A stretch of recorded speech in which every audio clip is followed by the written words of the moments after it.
네, 증시 대담입니다. 국내 증시 정치적인 혼란기, 수출 둔화, 가계부채 상당히 산적해 있는 문제를 극복하고 어제 강하게 반등이 나와줬습니다. 아직은 그러나 좀 불안한 감이 없지 않아 있습니다. 여전히 수급 지체가 좀 부재한 상황이고 외국인들도 강하게 매수가 아직은 들어오지 않고 있는 상황인데 버팀목을 좀 찾아봐야 되는 상황이지만 여전히 좀 불안한 감이 없지 않아 있습니다. 바로 반도체 얘기를 안 할 수가 없는데요. 간밤에도 마이크론도 좀 급락을 보였고 TSMC, 엔비디아도 하락세를 보였습니다. 차트를 보면서 조금 더 얘기를 나눠보고자 합니다. 보이시는 차트는 메모리 가격의 추이라고 보시면 될 텐데요. 최근에 이렇게 급락세가 나타나고 있습니다. 이유는 바로 중국발 공급입니다. 잘 아시는 CXMT, 창신 메모리 업체라고 할 수 있죠. 중국의 메모리 업체가 DDR4 가격에 대해서 시중에 아니면 경쟁 업체보다 50%나 할인된 가격으로 계속 밀어내기를 하고 있습니다. 중국발 공급 모멘텀이라기보다는 중국발 공급 압력이라고 할 수 있겠는데요. 이로 인해서 레거시, 범용 제품들의 가격 하락이 너무 가파릅니다. 이러다 보니까 이 DDR5나 HBM 조금 더 사양이 높은 쪽에서 이 전환으로 이루어지면서 전체적인 메모리 쪽의 시장의 여파이 상당히 어두운 상황입니다. 이러다 보니까 반도체 중심으로 시장이 흔들리고 이런 상황에서 외국인이 빠져나갔었고 정치적인 리스크까지 가미된 상황입니다. 또 한편으로는 또 그동안 너무 하락을 했기 때문에 가격적으로 매력이 있다. 중국발 공급 과잉 이제 다 알고 있는 거 아니냐라는 식의 역발상도 제기되고 있는데요. 그래서 증시 대담에서 국내 반도체 업종에 대해서 자세히 좀 다뤄보도록 하겠습니다. 여러 가지 악재가 있긴 합니다만 그 안에서 어떤 투자 전략을 짜야 될지 자세히 챙겨보도록 하겠습니다. 증시 대담 지금 시작하겠습니다.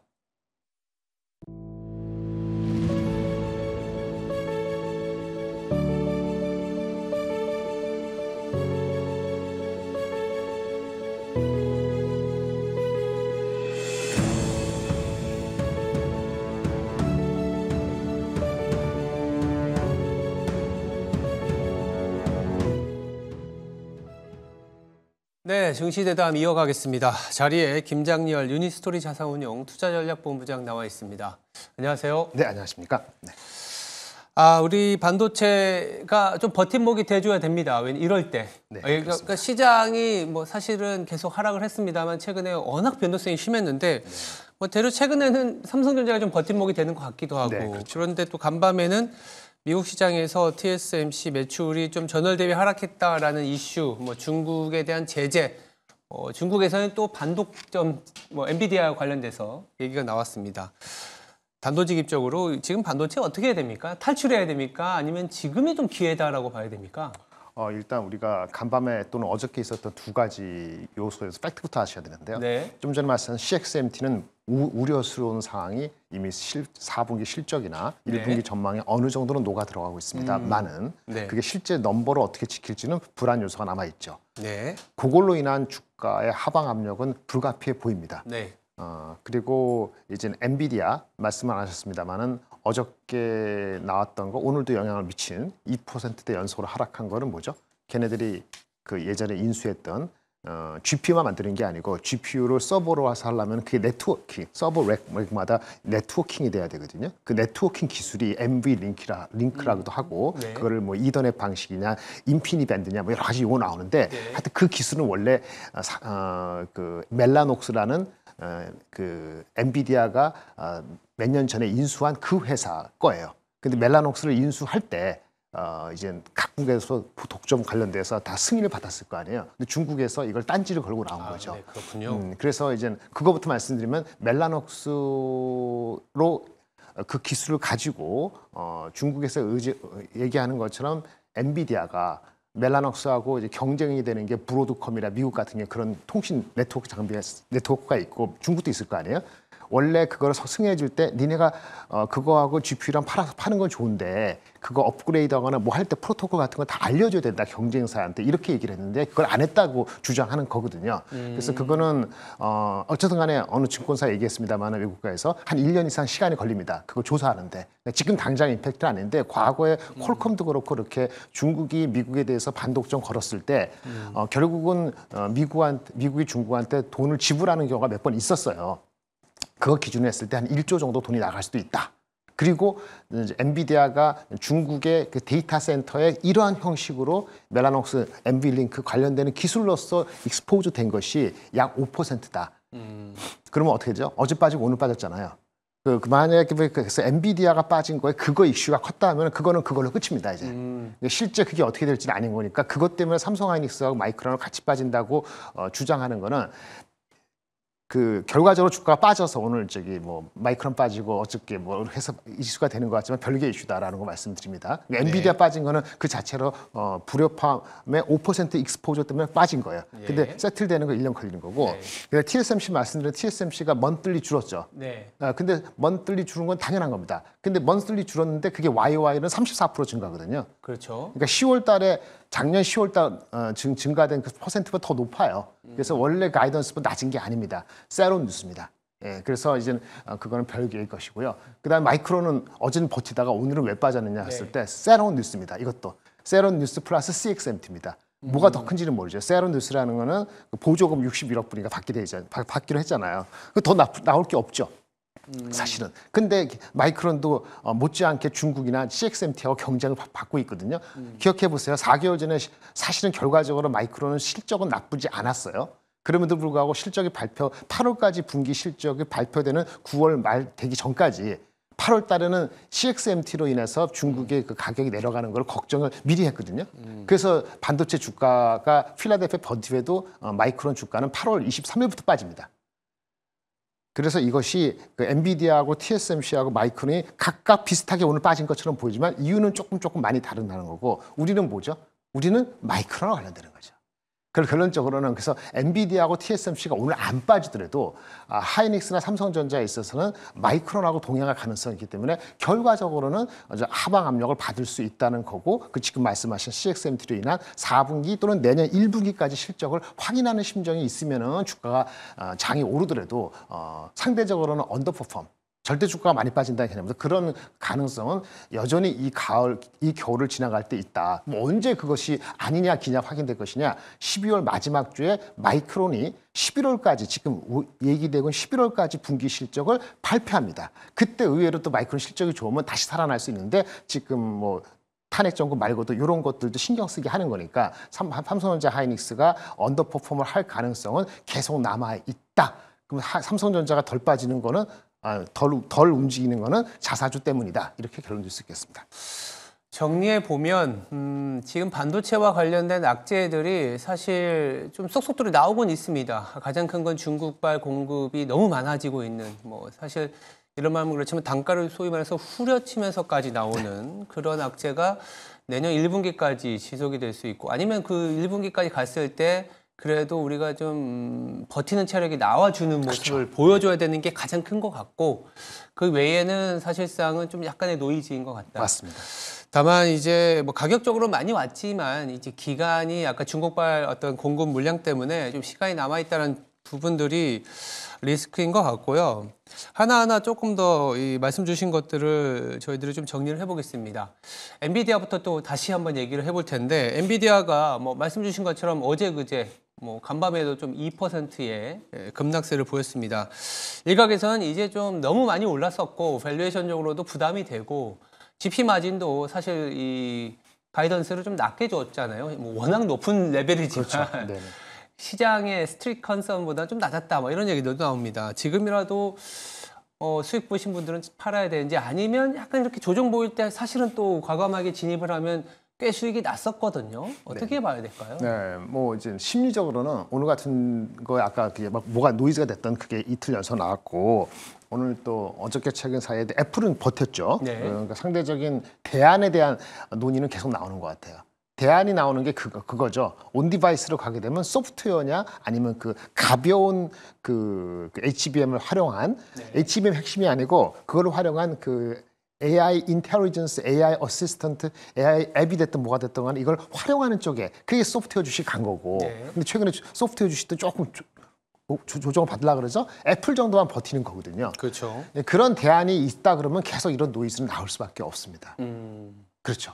그리고 오늘 또 다른 얘기입니다. 구글은 또 엄청 놀랐죠. 맞아요. 네, 구글은 양자 컴퓨터. 네, 그게 뭐 어디랑 같이 했는지 모르지만 그거 사실은요. 양자 컴퓨터 하려고 10년 전에 그런 별도 회사를 차려가지고 10년의 노력 끝에 나온 거예요. 이름이 윌로우라 해서 버드나무. 엄청 좋은 이름으로 갖다 붙여서 그런 건데 아직 뭐 그 암호 컴퓨터를 뚫을 수 있는 큐비트는 택도 없는 거예요. 우리가 큐비트가 보통 100개, 1000개 이렇게 될 때 뭐 저기 간섭이 있어갖고 쉽지가 않다 그런 건데 양자 컴퓨터가 이 암호를 뚫으려면요. 이게 단위가 몇십만 개, 몇백만 개가 돼야 됩니다. 그러니까 먼 얘기예요. 근데 수수께끼 오르죠. 그러면 대안이 있게 되면은 구글이 사실은 주가가 광고 쪽이기 때문에 밸류가 비싸지는 않거든요.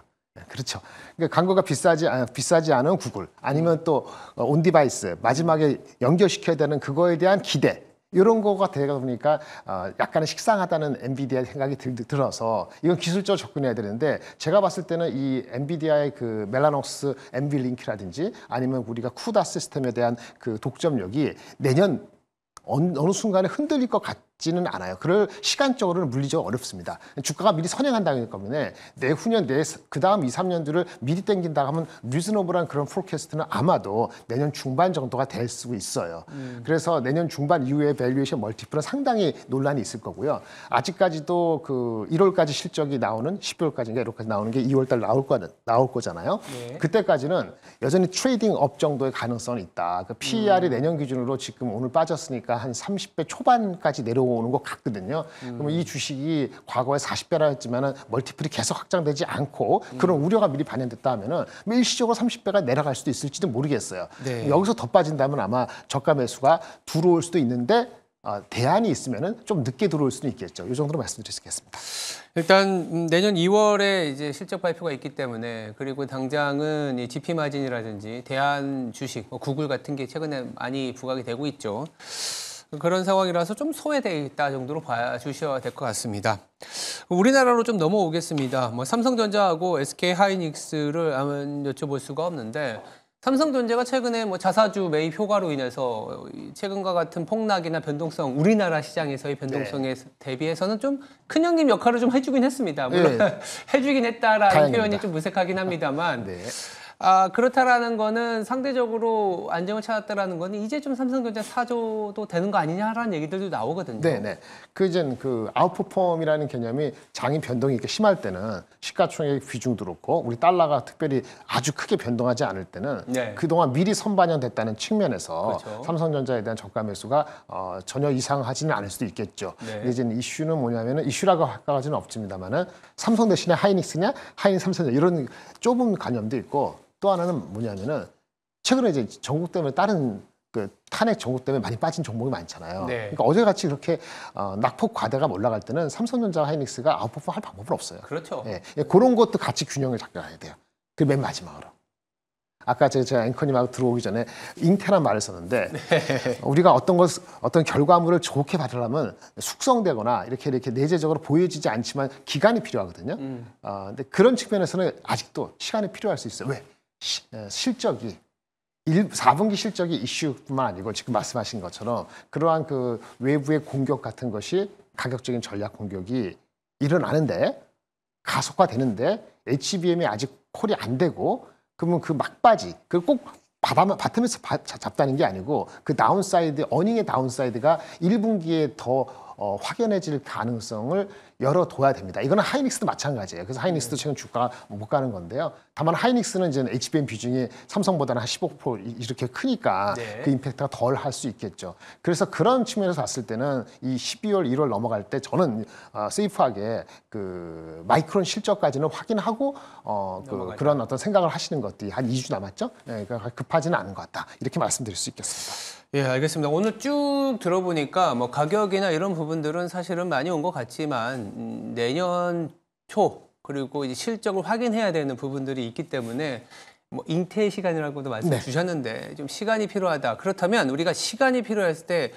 내년에 대한 우리 반도체의 뷰를 보면서 버티느냐가 중요할 것 같거든요. 네네. 내년의 뷰는 또 어떻게 보세요? 그 내년에 뷰가 됐든 뭐가 됐든 가장 큰 분기는 4, 5, 6월입니다. 내년 네, 2분기네요. 그렇죠. Make or break. 박살이 날 수도 있고요. 크게 올라갈 수도 있습니다. 두 가지인데요. 온 디바이스 AI, 애플 관련되는 iOS 18.4. 애플 인텔리전스가 업그레이드된 거죠. 시리즈 업그레이드되고 그게 나오는 게 3월인가 4월입니다. 그게 미래의 전망을 다르게 할 수 있어요. 두 번째, 안 그럴 수도 있고요. 두 번째는 이거죠. HBM이 그 블랙웰하고 같이 이렇게 짝꿍이잖아요. 블랙웰도 계속 업그레이드됩니다.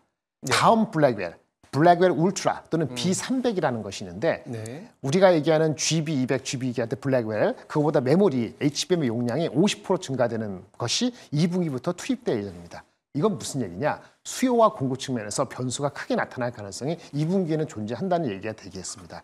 거꾸로 얘기하면 1분기 또는 2분기 어느 시점까지는 그것이 드러나기 전까지는 CXMT, 여러 가지 실적에 대한 신경을 쓸 수밖에 없다. 그래서 아까 분기점이 되는 거라고 보는 겁니다.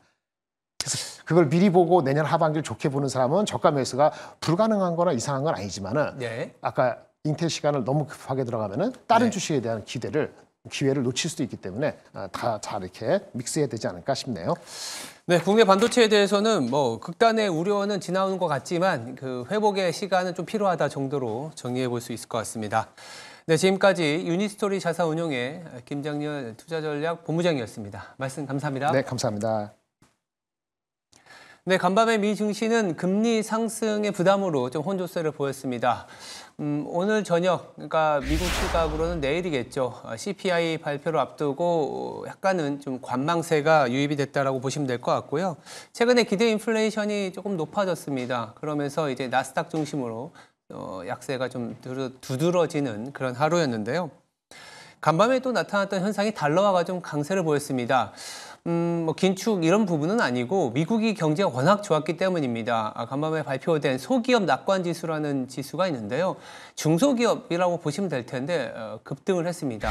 센티멘트가 굉장히 빠르게 호전이 됐다라는 건데 아시는 것처럼 이 트럼프 당선 이후에 법인세라든지 규제 완화 더불어서 정치적인 불확실성이 해소되고 있는 국면에 대한 반응이라고 보시면 될 것 같습니다. 미국은 조금은 관망세이긴 하지만 그 추세, 경제는 뭐 그렇게 걱정할 수준은 아닌 것 같습니다.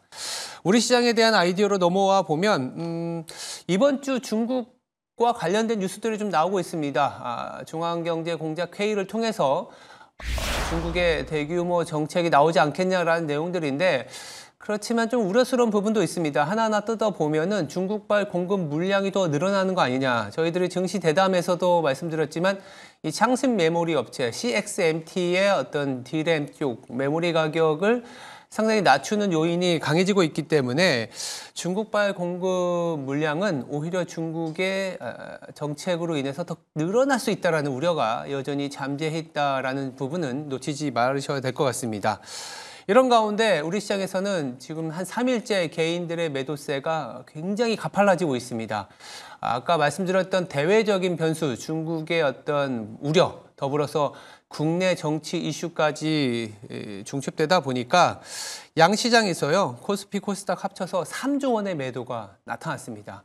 3일간. 그러니까 거의 1조 원씩 매일 나오고 있는 상황인데 이런 대중의 매도가 강해질 때 사실 시장이 혼란스러운 건 맞지만 통계는 이렇게 개인 투자자분들의 매도 압력이 커졌을 때 좀 바닥에 가까웠다라는 통계가 있습니다. 그래서 조금 군중 심리에 호도되기보다는 가격은 사실은 국내 증시 상당히 매력적인 구간에 와 있다라는 얘기를 드릴 수 있을 정도로 공포 구간을 지나고 있습니다. 아직까지는 수출이 좀 둔화되고 반도체가 큰형님으로서의 역할을 하기까지는 시간이 필요하지만 이 대중의 어떠한 매도세에 동참하기보다는 가격적인 측면 그리고 바닥을 잡아가는 구간이라는 인식을 갖고 대응하는 것도 나쁘지 않은 전략인 것 같아서 말씀을 좀 드려봅니다. 네, 지금까지 앵커 브리핑이었습니다. 오늘 하루도 성투하시기 바랍니다. 감사합니다.